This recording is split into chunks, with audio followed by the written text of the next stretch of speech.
रात के 12 बज चुके थे। अहमद एक लंबे सफर के बाद लाहौर के मज़ाफ़ात में एक पुराने होटल के बाहर पहुंचा।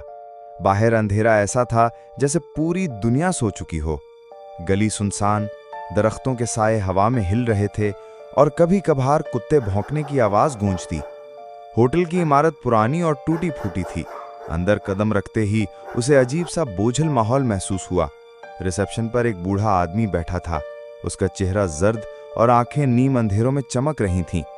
बूढ़ा आहिस्ता और सर्द लहजे में बोला, कमरा नंबर 6, बस वहां जाओ और दरवाजा बंद रखना। अहमद ने सामान उठाया और राहदारी में कदम रखा। लंबा अंधेरा कॉरिडोर, दीवारों पर लटकते बल्ब जो बार बार टिमटिमाते और बुझने को होते। हर कदम के साथ अहमद को यूं लगा जैसे कोई उसके पीछे चल रहा है, लेकिन पलटने पर वहां कोई ना था।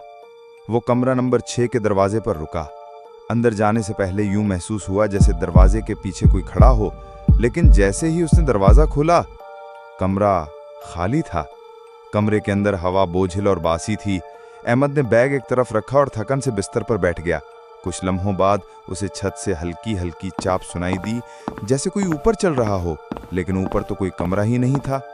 अहमद ने हौसला करके राहदारी में निकलकर ऊपर का हिस्सा देखने की कोशिश की। ऊपर जाने वाली सीढ़ी जंजीर से बंद थी और ऊपर मुकम्मल अंधेरा छाया हुआ था।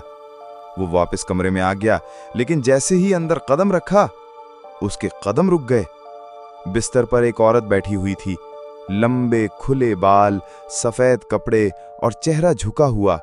वो धीरे धीरे सांस ले रही थी, लेकिन उसकी सांस की आवाज इंसानी नहीं लग रही थी, जैसे किसी मुर्दा जिस्म की आवाज हो। अहमद का दिल तेज धड़कने लगा। उसने दरवाजे की तरफ भागने की कोशिश की, लेकिन दरवाजा खुद ब खुद बंद हो चुका था। औरत ने आहिस्ता आहिस्ता अपना सर ऊपर उठाया। उसका चेहरा देखकर अहमद के कदम जमीन में धंस गए। आंखें स्याह, गढ़ों जैसी खाली, और चेहरा जैसे गोश्त सड़ चुका हो।